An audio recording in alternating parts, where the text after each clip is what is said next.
Muy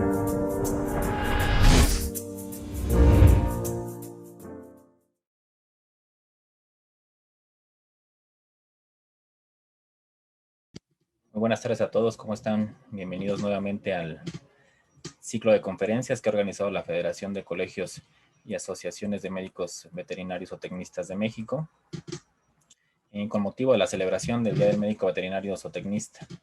Está con nosotros el doctor Enrique Yarto Jaramillo, presidente de la ANBESU, quien nos acompaña el día de hoy, y vamos a iniciar con la conferencia que tiene el título La actualidad en medicina zoológica. ¿Qué hacemos o debemos hacer los médicos veterinarios o tecnistas con especies no domésticas? El doctor Enrique Yarto es médico veterinario y zootecnista por la Facultad de Medicina Veterinaria y Zootecnia de la UNAM. Cuenta con una maestría en Ciencias de la Producción y de la Salud Animal por la misma universidad. Además cuenta con diversos diplomados como en Medicina y Manejo de Fauna Silvestre, en Medicina, Cirugía y Zootecnia de Especies Menores y en Hematopatología en animales domésticos y silvestres. Cuenta con una amplia experiencia en clínica de animales de compañía no convencionales y fauna silvestre. Dentro de su destacada trayectoria ha sido o es presidente, del Instituto Mexicano de Fauna Silvestre y Animales de Compañía, vicepresidente de la Asociación Mexicana de Medicina de la Conservación, presidente de la Asociación Mexicana de Médicos Veterinarios Especialistas en Animales de Zoológico, Exóticos y Silvestres, la cual es socia de la Federación. También ha participado en la clínica privada por más de 15 años con animales de zoológico, mamíferos acuáticos y animales de compañía no tradicionales, tanto en algunas empresas como el Circo Ringling Brothers, veterinario asesor del Zoológico de León, del Zoológico de Benito Juárez de Morelia, en fin, ha dado conferencias en diversos países, estoy creo que en los 5 continentes participando, dando brillantes conferencias en este tema, un doctor con una trayectoria bastante reconocida. Muchas gracias por acompañarnos, Enrique. El auditorio es todo tuyo, si nos apoyas a encender tu micrófono y a compartir la pantalla para poder iniciar con la conferencia. Muchas gracias, bienvenido. Claro que sí, muchas gracias a ustedes, muchas gracias, Misael. Para mí es un honor estar aquí con ustedes y representando, por supuesto, a la ANBESU. Es un privilegio pertenecer, desde luego, a la Federación de Colegios y Asociaciones de Medicina Veterinaria y Zootecnia. Esto es una labor, una responsabilidad enorme, y hemos trabajado los últimos 10 años justamente en pro de el avance en la medicina de animales que no son domésticos, y es importante hacer la diferencia porque enseguida vamos a platicar. Sé que algunas personas no están del todo convencidas con el término medicina zoológica, yo sí, por eso es que lo uso en mi presentación, y la intención de platicar con ustedes, colegas veterinarios, posiblemente también algunos estudiantes, esto, lo que yo digo en esta charla, es responsabilidad absoluta mía, porque considero que sí debemos hacer reformas, debemos avanzar en el manejo y en la investigación clínica también de las especies que no son domésticas. Y justamente dentro de la medicina zoológica se engloban los animales per se en un zoológico o también en centros de rehabilitación o santuarios, y lo pongo entre comillas porque muchas veces lo que algunas personas consideran un santuario no es un santuario, y soy muy claro al hacer mis aseveraciones porque conozco muchos sitios. También atender, por supuesto, animales no convencionales, que muchos de ellos son domésticos, como los conejos, como los hurones. Son precisamente animales domésticos, pero son no convencionales para diferenciarlos de los perros y de los gatos. Y también la medicina zoológica, desde luego, está relacionada y tiene un vínculo inextricable con los animales en el medio silvestre. Hay una gran cantidad de razones por las que la labor de nosotros como médicos veterinarios con especies no domésticas en la actualidad está sujeta a una gran cantidad de dilemas y opiniones. Debates entre lo moral y lo correcto. Yo quiero recordarles a muchas de estas personas que nosotros estamos realizando la labor de medicina veterinaria. Nosotros no dictamos lo que pasaría en el futuro hace 100 años u 80 años con los animales bajo cuidado humano o en cautiverio, como se ha conocido el término hasta la actualidad. Nosotros básicamente cumplimos una función y hace mucho tiempo que nosotros estudiamos e intentamos mejorar, desde luego, todas las condiciones de bienestar animal. Para nosotros, los médicos veterinarios, el bienestar animal no es una moda.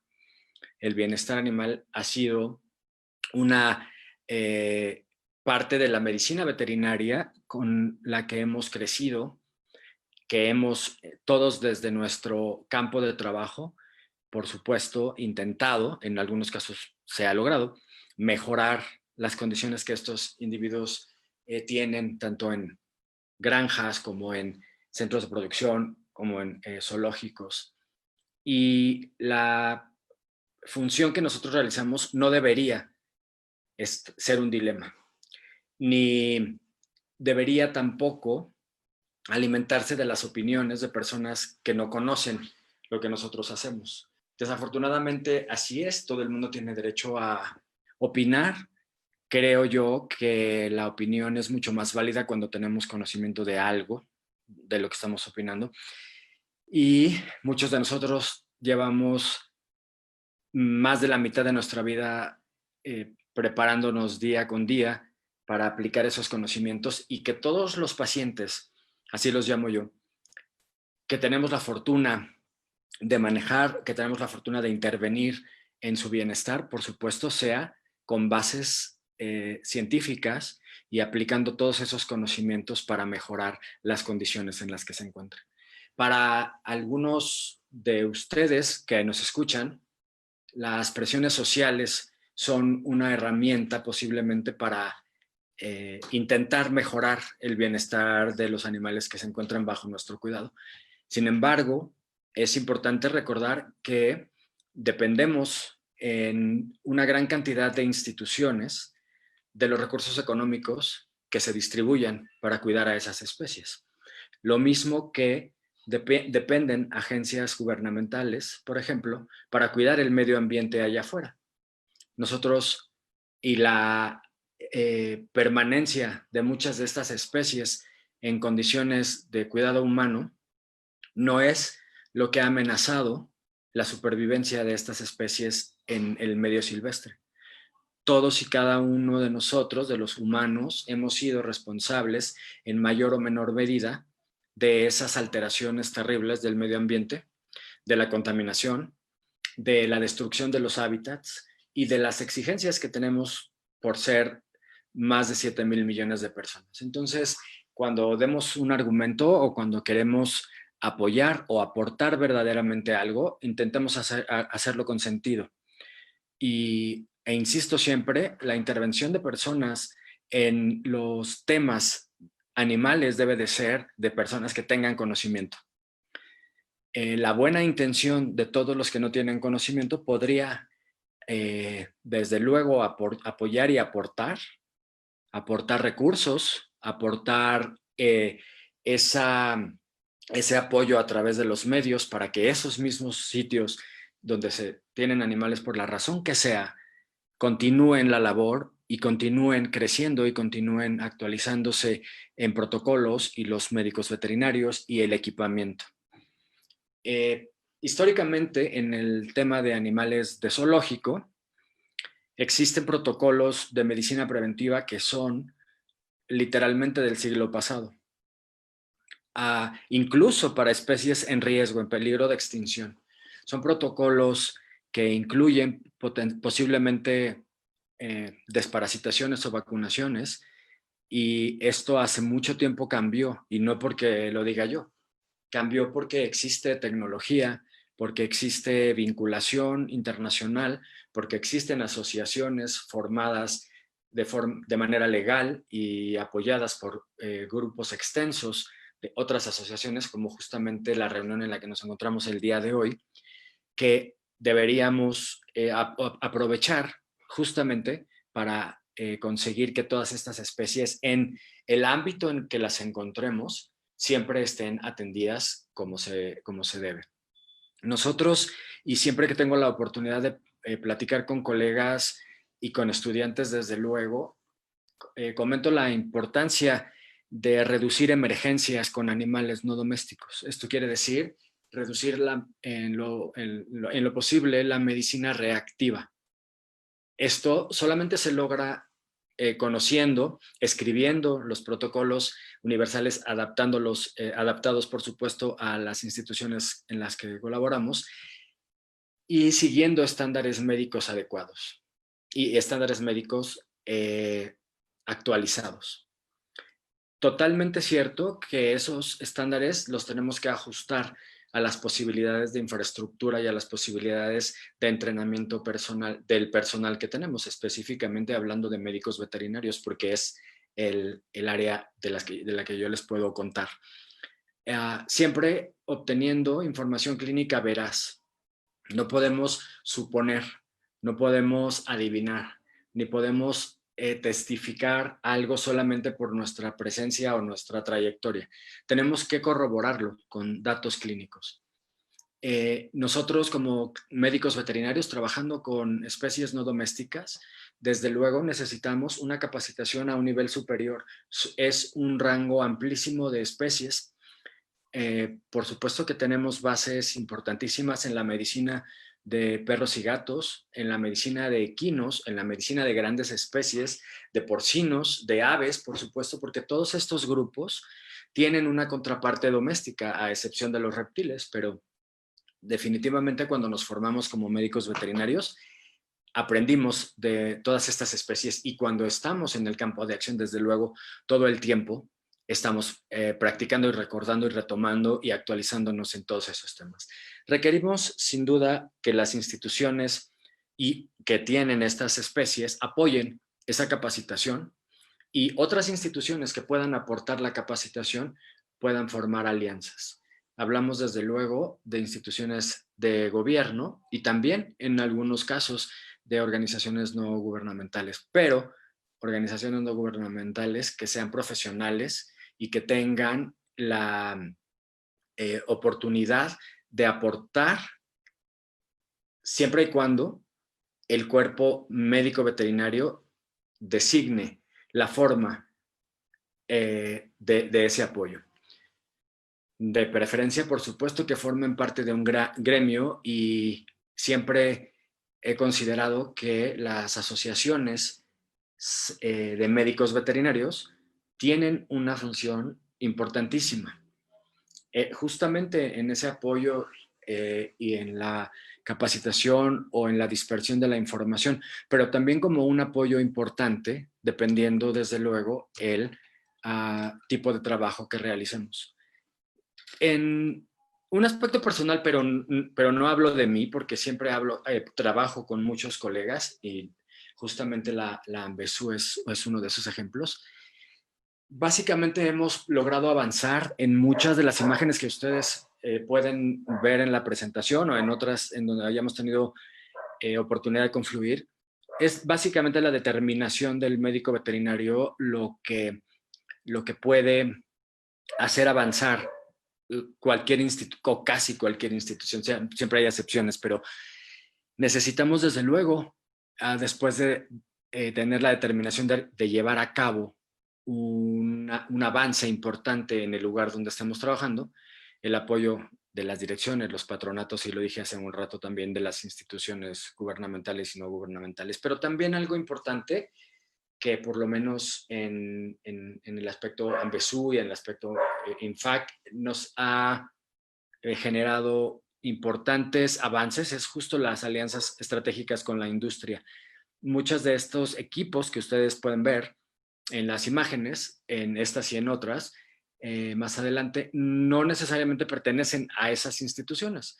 Hemos intentado hacer una alianza de apoyo para que justamente quien tiene esos recursos pueda destinarlos a proyectos extensos o mini proyectos, perdón, que siempre están basados en la literatura, en el apoyo con colegas especialistas y bueno, algo muy importante es el ego fuera del trabajo para permitir que todo fluya. Eso es importantísimo.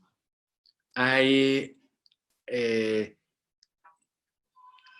situaciones importantes dentro del manejo con estas especies que a través de esos protocolos universales ensayados y reproducidos frecuentemente, evita desde luego muchos accidentes, las posibles negligencias de las que no se está exento siempre que se trabaja con animales vivos, por supuesto, igual que las iatrogenias. Hay una cantidad muy extensa de información, mucho más actualmente en el mundo digital. Y algo importante también, hay muchos colegas dispuestos a apoyar. La medicina zoológica es un área tan extensa que requiere constantemente la interacción de muchos especialistas de otras áreas para poder, evidentemente, lograr incluso un diagnóstico, un tratamiento o un pronóstico. Estos enunciados, yo los escribía cuando estaba también actualizando esta presentación. Si no te preparas, pues no hay posibilidades. Si no recurres a expertos, tampoco, porque no podemos ser todólogos. Si no haces alianzas, es poco factible que en la situación en la que se encuentran muchas colecciones animales en nuestro país y en Latinoamérica, podamos avanzar sin alianzas. No hay manera de saberlo todo, ni siquiera pretender hacerlo. Necesitamos ser proactivos, desde luego, y romper para siempre con las recetas infalibles. Es una metodología diagnóstica la que se requiere y para eso fuimos entrenados. Y si no fuimos entrenados, entonces hay que buscar ese entrenamiento. Algo muy importante que apoya, desde luego, el bienestar animal en cualquier especie es, si tú no puedes hacerlo, permite que alguien más lo haga. Estas son algunas de las áreas comunes de interacción que nosotros tenemos cuando queremos resolver y planeamos, desde luego, la monitorización y la valoración médica de un gran rango de especies que se encuentran en diferentes sitios.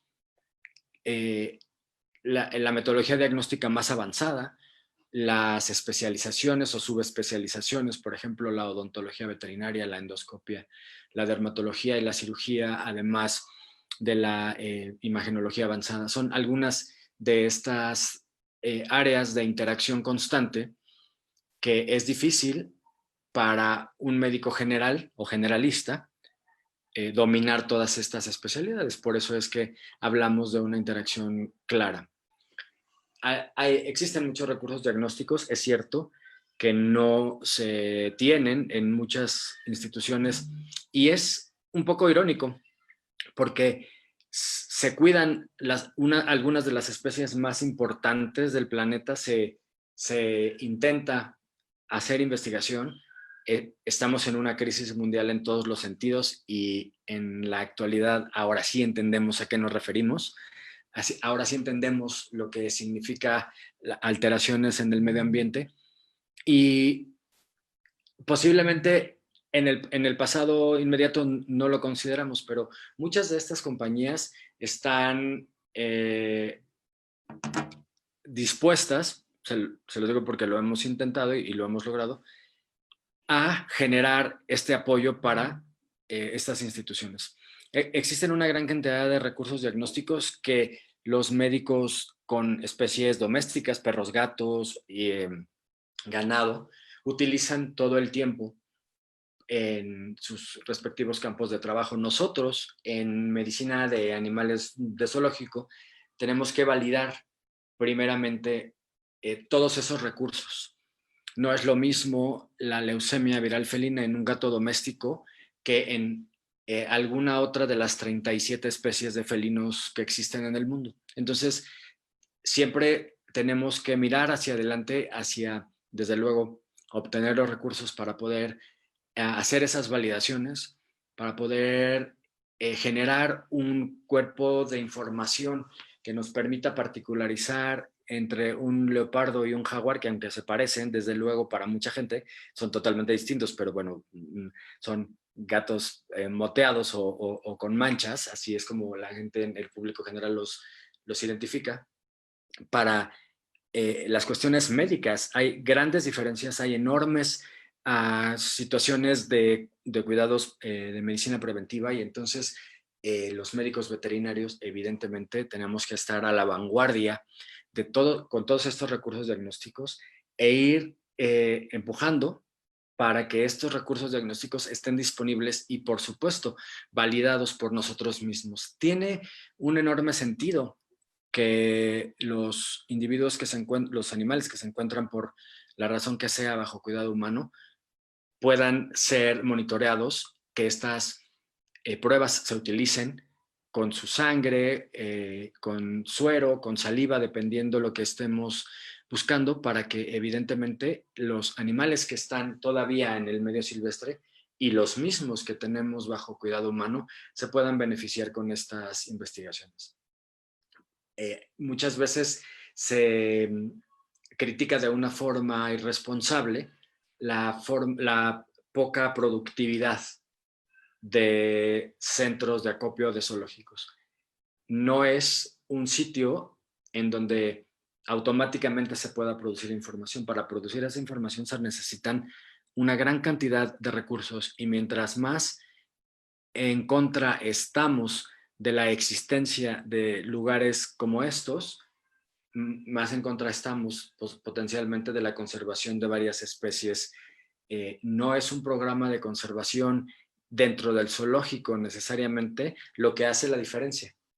Para algunas especies pequeñas, desde luego, pero es la investigación que se genera todo el tiempo en estas especies lo que apoya la conservación in situ o ex situ. Cada día sabemos más de situaciones de riesgo en protocolos anestésicos con grandes animales. En la actualidad hay investigaciones específicas en África, en varios países de África, y desde luego en Latinoamérica, con los grandes depredadores, acerca de la posibilidad de ingestión de ganado o de animales silvestres que están infectados por tuberculosis. Las anestesias de estas especies son siempre un riesgo para el staff, un riesgo propio para los individuos que estamos manejando. Sabiendo más y permitiendo, y por supuesto actualizándonos acerca de todos los riesgos, porque existen muchos. No es solamente tomar un rifle o una pistola o una inyección manual para poder llevar a cabo un protocolo anestésico. Esto no es realmente hacer anestesia en fauna silvestre.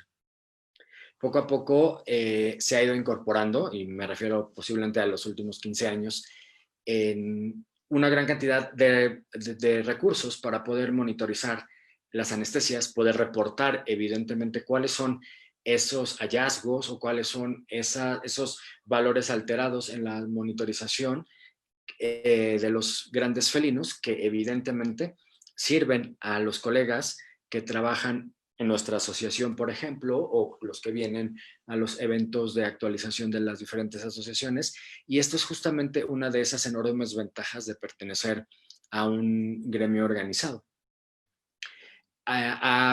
Históricamente, hace ya, pero hace una década tal vez que se está publicando, y por eso puse esta referencia, la cantidad importante, por ejemplo, de piómetras que existen en los grandes felinos bajo cuidado humano.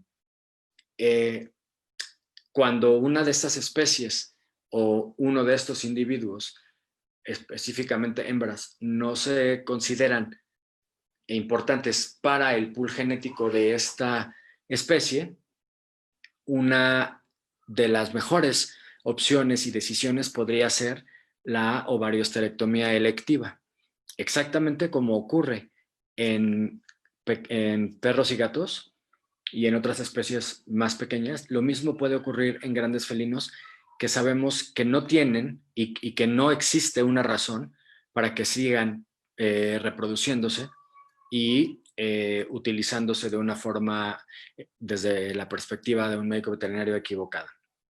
Es importante considerar que estas especies tienen incluso problemas de distosia, los cuales podríamos evitar si hiciéramos un plan de manejo adecuado, en el que, por supuesto, los individuos que no son aptos o que no son viables o que no son importantes genéticamente hablando, no estamos hablando de ninguna manera de que no son importantes como individuos vivos, estamos hablando en este momento del tema genético. Si no son importantes para reproducción, entonces pueden esterilizarse, y eso garantizaría una calidad de vida distinta y evitaría todos estos problemas que ustedes ven, que yo sé que es un poco drástico para algunos, pero es una realidad.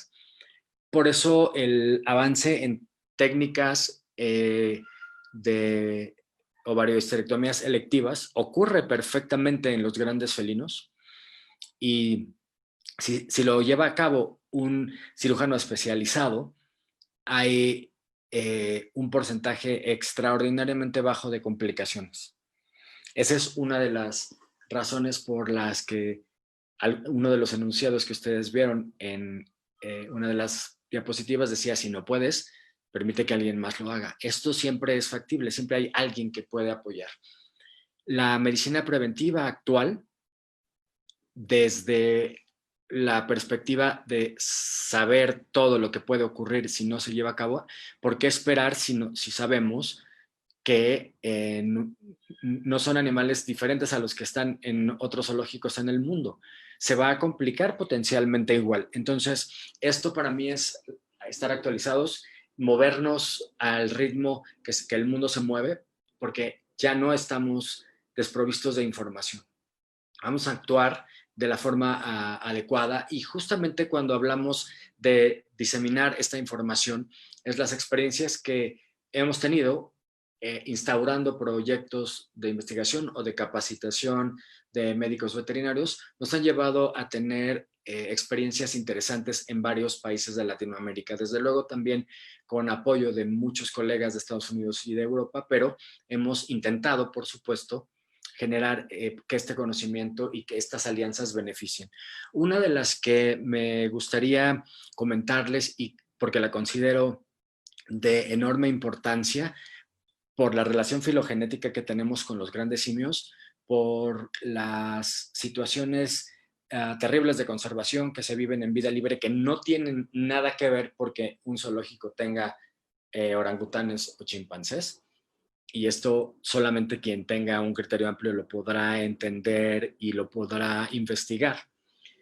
Volviendo al tema, hace una década, un poco menos, nos unimos a un proyecto importante, muy importante, internacional, que se llama el Proyecto Cardiovascular de los Grandes Simios. Hay una gran cantidad de publicaciones que relatan la mortalidad y morbilidad que existe por un problema muy específico en los grandes simios, que es la fibrosis del miocardio.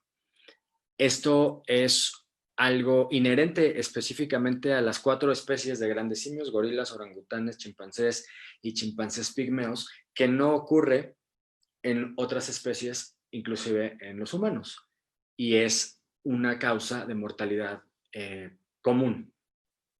Ya sabemos que eso puede ocurrir, ya está publicado hace mucho tiempo.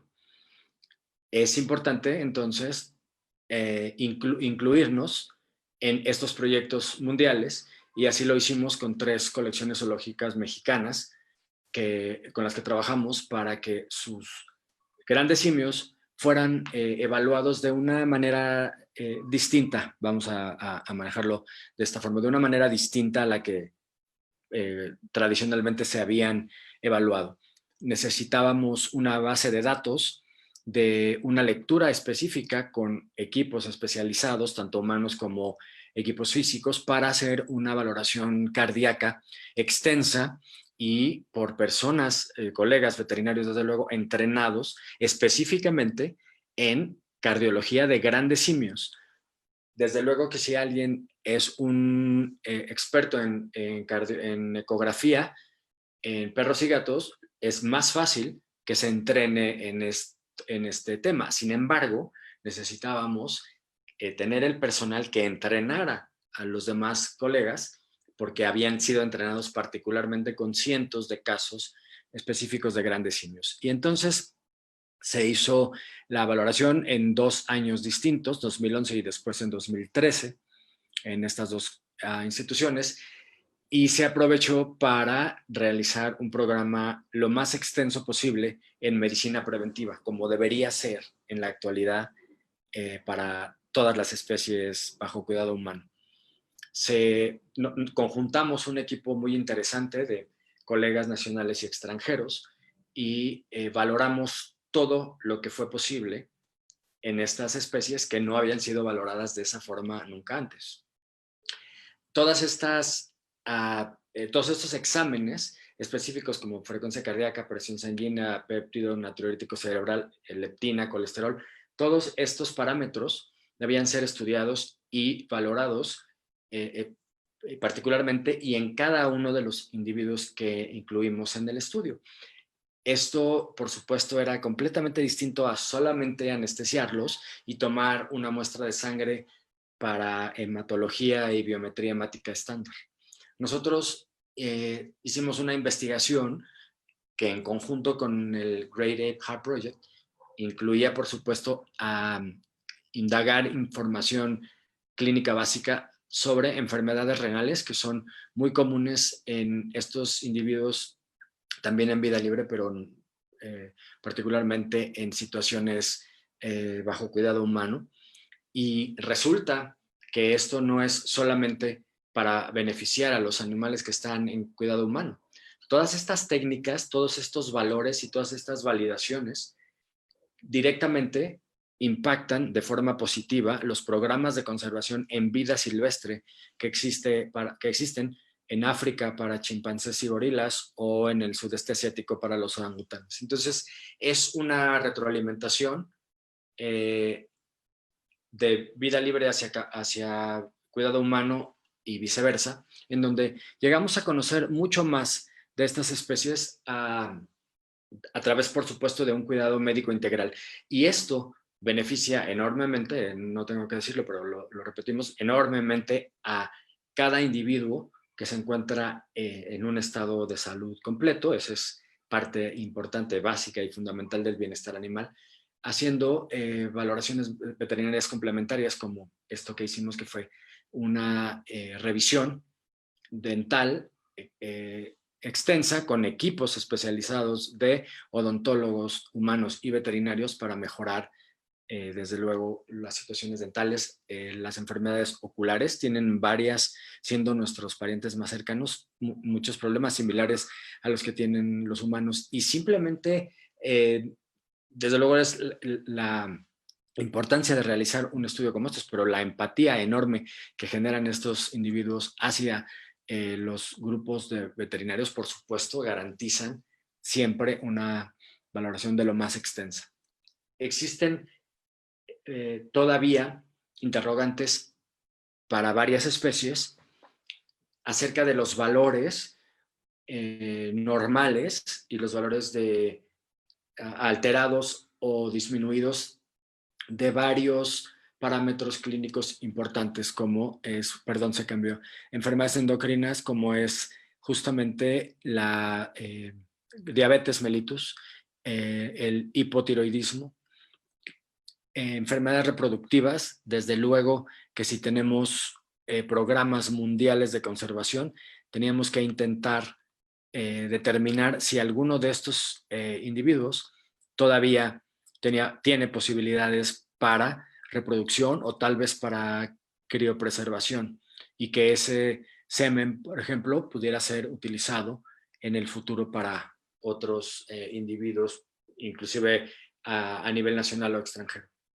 Hay una gran cantidad de enfermedades gastrointestinales que no necesariamente son del cautiverio o de cuidado humano, son simplemente porque son parientes cercanos de los que nosotros tenemos que estar siempre investigando acerca de Salmonella, Shigella, Campylobacter, Escherichia coli patogénica, que evidentemente mejoran también muchos de los protocolos, incluso para para problemas gastrointestinales en niños o en personas gerontes.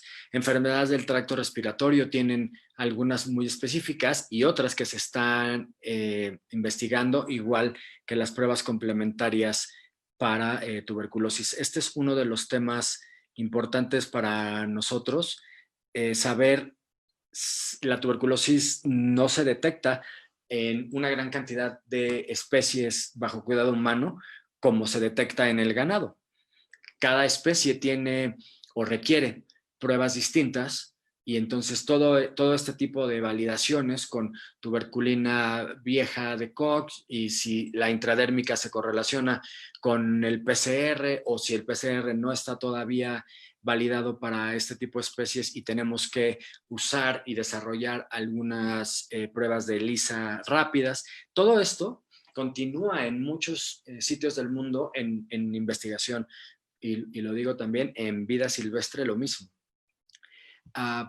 Vacunaciones y la decisión de establecer un programa de medicina preventiva que sea acorde a la zona en la que se encuentran estos santuarios zoológicos o como lo quieran llamar, a donde se encuentran estos individuos en diversas partes del mundo, requiere también una investigación de aspectos locales, requiere una investigación en la que los médicos veterinarios debemos estar inmersos, por ejemplo, el establecimiento de programas sanitarios para el personal que trabaja con estos individuos, que como dije al principio, todo es justamente a través de estándares.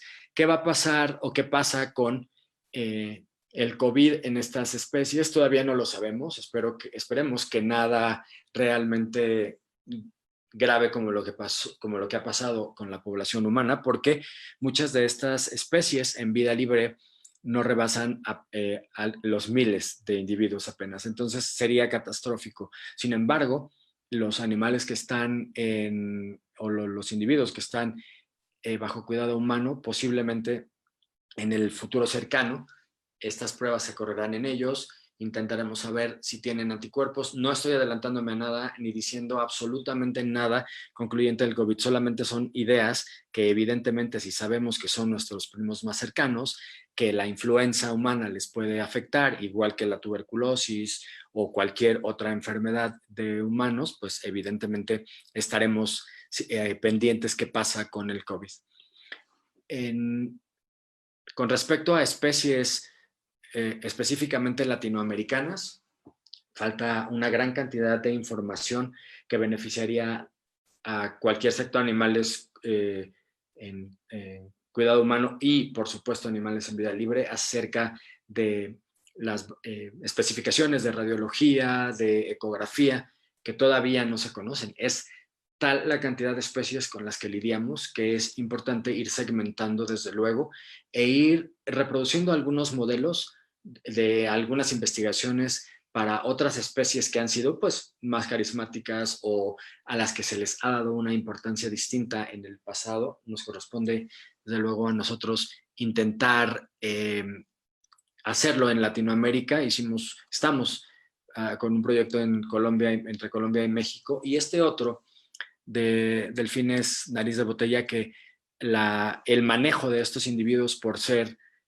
por encontrarse en diferentes situaciones en cuidado humano, ha permitido otras investigaciones. No estoy de ninguna manera diciendo que tenerlos bajo cuidado humano sea la única oportunidad de investigarlos, pero le doy la vuelta al asunto. Ya que se tienen, es importante avanzar con la investigación. Hay técnicas específicas sobre todo para situaciones de emergencia, que son muy comunes en los mamíferos acuáticos, tanto en vida libre, por ejemplo, en los varamientos, que sería importante detallar estas técnicas con otros animales en cuidado humano como los delfines. Y justamente hemos trabajado para determinar qué es normal de lo que no es, para justamente esa información, una vez que está publicada, estamos trabajando todavía en cuestiones estadísticas, pudiera servir para animales en vida libre, desde luego, que pudieran estar lesionados y en los que se tuviera que intentar o efectuar alguna técnica de salvamento, alguna técnica de emergencia, por ejemplo, se me ocurre un neumotórax o algún traumatismo severo. Esta investigación nos ha llevado 4 años, ha sido algo interesante, pero por supuesto se han requerido de recursos que hemos tenido que buscar constantemente entre diferentes grupos y asociaciones para llegar, desde luego, a validar todo esto. No podemos solamente suponer que sirve, tenemos que validarlo en individuos sanos para después utilizarlo potencialmente en alguno que lo requiera de emergencia. Y también hace un tiempo hicimos un acuerdo con algunas empresas con las mismas que hemos trabajado este tipo de cosas y lo llamamos medicina de tiempo real.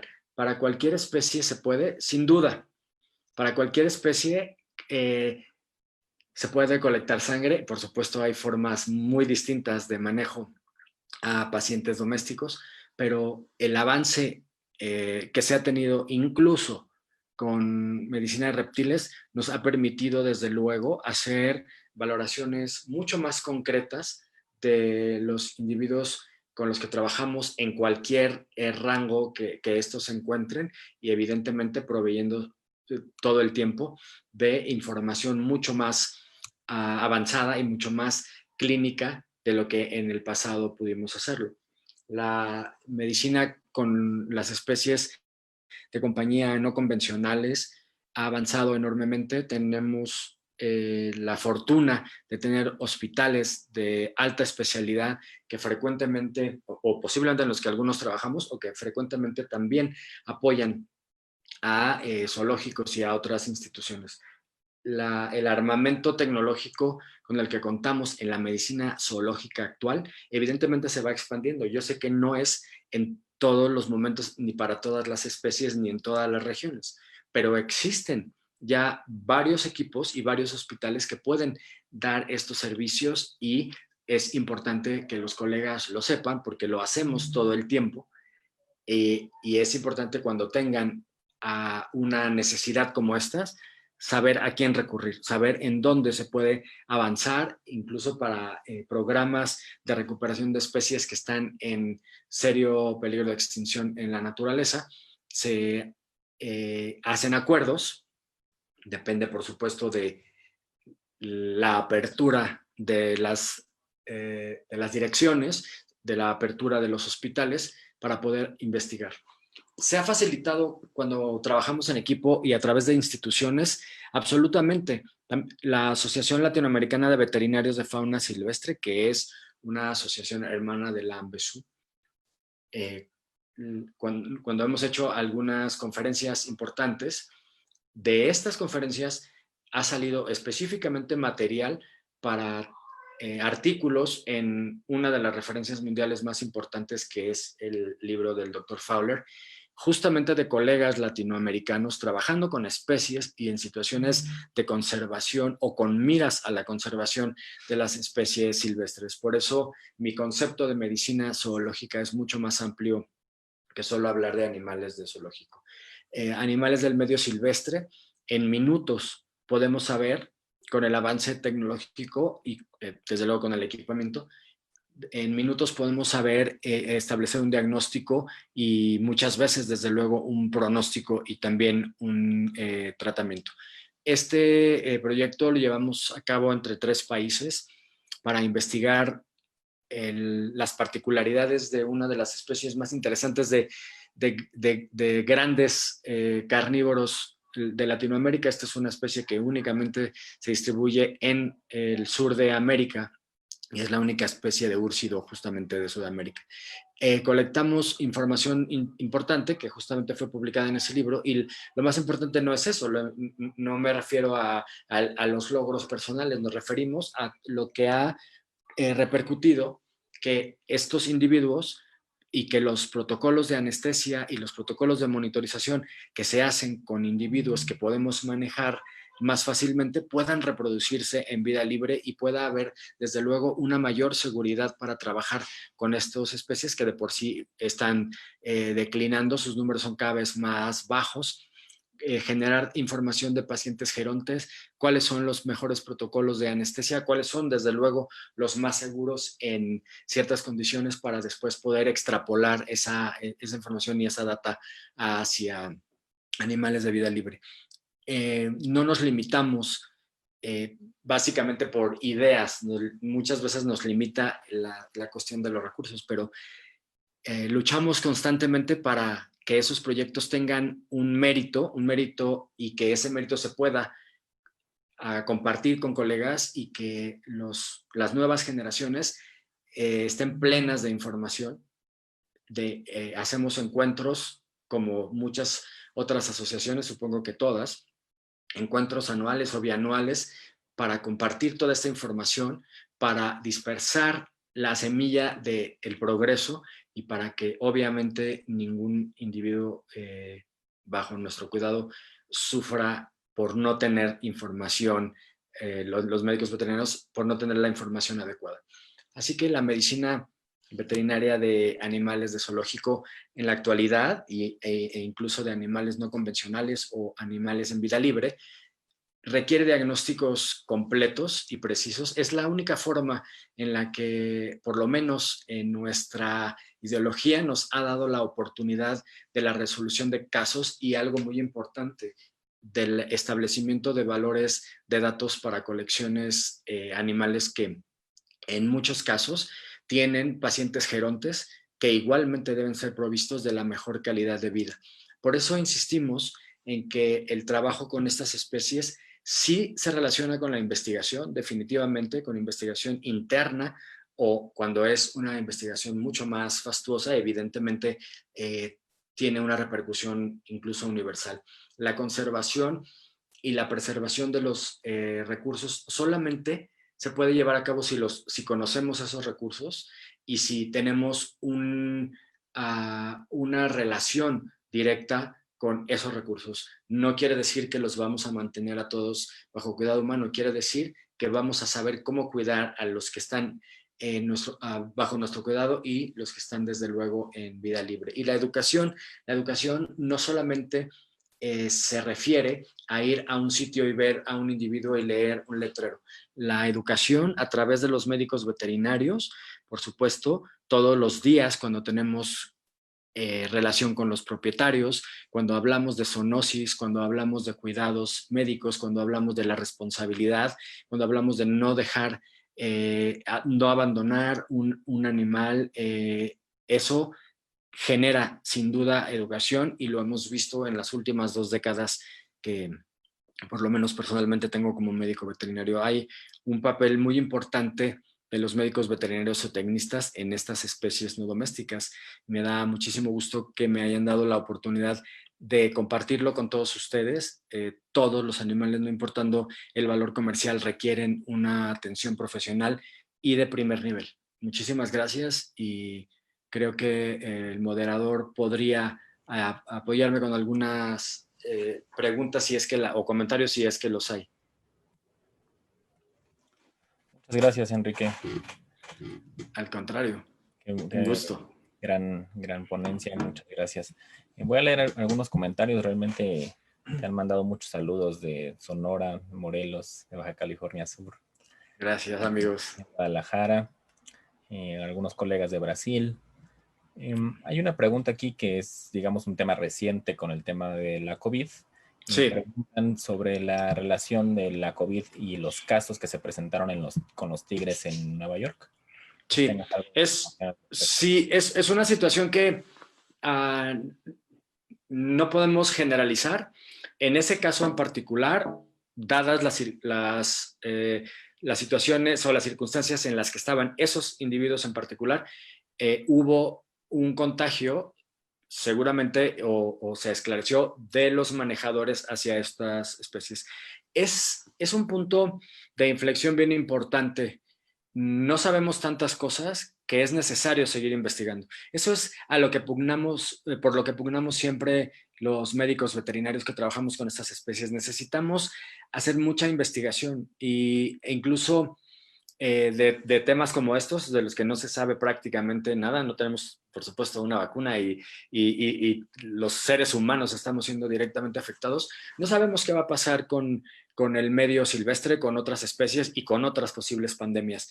El caso particular es que ellos inmediatamente lo contuvieron, aparte de los recursos, el conocimiento y la preparación de inmediatamente segmentar, por supuesto, y solamente permitir el acceso a personas que fueran seronegativas al contacto con los grandes felinos. No podemos generalizar, como digo, no sabemos si afecta potencialmente a todas las especies o si en cualquier situación de una persona COVID positiva afectaría a grandes felinos. Básicamente la interpretación de ese tipo de situaciones debe de ser con mucha cautela y siempre decimos, en esas situaciones, en ese momento, con esos manejadores afectó a esos animales. No podemos todavía saber nada acerca de este tema en otras instituciones. Sin embargo, sirve muchísimo para marcar directrices y entonces tener muchos más cuidados, muchas más precauciones y ser justamente establecer esas directrices mundiales de manejo. No estamos descubriendo el hilo negro. En el caso del COVID posiblemente estamos descubriendo cosas nuevas, pero en el tema de contener un posible brote de lo que sea, somos médicos veterinarios y sabemos hacerlo. Así que esas son las guías y las directrices que deberíamos de seguir para este y muchos problemas clínicos. Muchas gracias, sin duda, y reiterar a la audiencia que los animales no transmiten la enfermedad. Realmente han Así es. sido, como bien mencionas, casos aislados que se han detectado y se seguirá investigando, pero hasta el momento no es una situación de riesgo. Gracias. Voy a leer otra pregunta de José María Vizcarra. Él comenta que se dedica a dermatología canina y felina y pregunta si los conocimientos que tiene pueden apoyarlo para atender a especies silvestres. Sin duda, José, el diagnóstico y los procedimientos diagnósticos que tú realizas son iguales. Que se pueda aplicar dependería directamente de qué manejo tú o alguien más que se pueda especializar en el tema de exóticos o de animales no convencionales pudiera apoyarte, porque el manejo físico o la contención química para la obtención de muestras, eso sí es radicalmente opuesto a los perros y los gatos. Ahí es donde muchas veces se tienen conflictos porque se puede hacer un raspado, se puede hacer una biopsia, pero si no se conoce el manejo específico de especie, ahí es donde se complica. Pero desde luego, ustedes que son especializados en un tema siempre nos apoyan cuando nosotros realizamos manejos y entonces pedimos el apoyo de un dermatólogo en este caso. Claro que sí. Muchas gracias. Adriana Perea comenta que ¿cuál considera usted que es el reto al que se enfrenta la educación veterinaria y en relación a la medicina en este tipo de animales?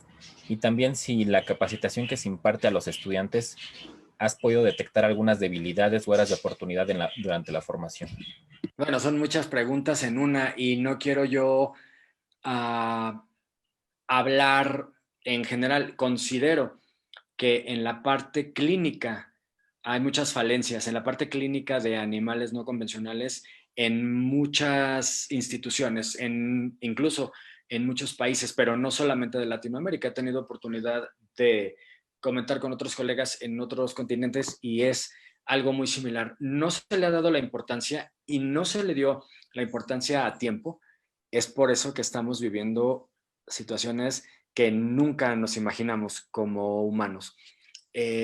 Si tuviéramos más precaución y si tuviéramos más información y si pudiéramos ser más responsables globalmente hablando para cuidar los recursos, seguramente la importancia de esos recursos debería de ser explotada para preparar profesionistas que pudieran resolver y responder a estos problemas y muchos otros. Muchos problemas de conservación con especies en el medio silvestre, una enorme cantidad de problemas por contaminación, una enorme cantidad de enfermedades emergentes. Considero que la respuesta la tenemos todos. Definitivamente no se le ha dado la importancia que merece y no es porque sea un área que me apasione, es porque es un área tan extensa de la que podríamos tener una gran cantidad de información, porque las interfaces actualmente entre animales domésticos, el hombre y animales silvestres, cada vez son más estrechas, cada vez hay menos separación.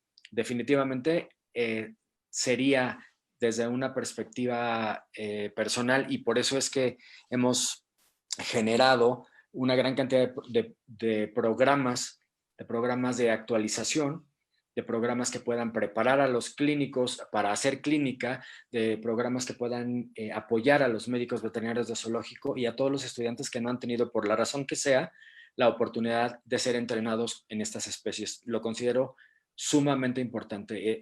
Las falencias, pues creo que las estamos viviendo desde hace 5 meses que estamos parcialmente encerrados o completamente encerrados. Ahí está una respuesta. Muchas gracias, Enrique. Pues ya nada más vamos a mandar algunos saludos al doctor Víctor Manuel Iriart desde Sonora, que nos está acompañando, a la doctora Tania Núñez, a Antonio Rodríguez, eh, Ofelia Martínez, Héctor Conde. La verdad es que te han mandado muchas felicitaciones y reconocimiento mucho a la trayectoria y la experiencia que tienes, y agradeciendo que nos hayas compartido este importante tema el día de hoy. Muchas gracias, Enrique. Ya nos vamos, terminamos el día por hoy. Muchas gracias por acompañarnos y síganos en nuestras redes sociales para poder ver las próximas conferencias, y muchas gracias a todos. Hasta luego. Un abrazo a todos. Nos vemos pronto por ahí. Gracias.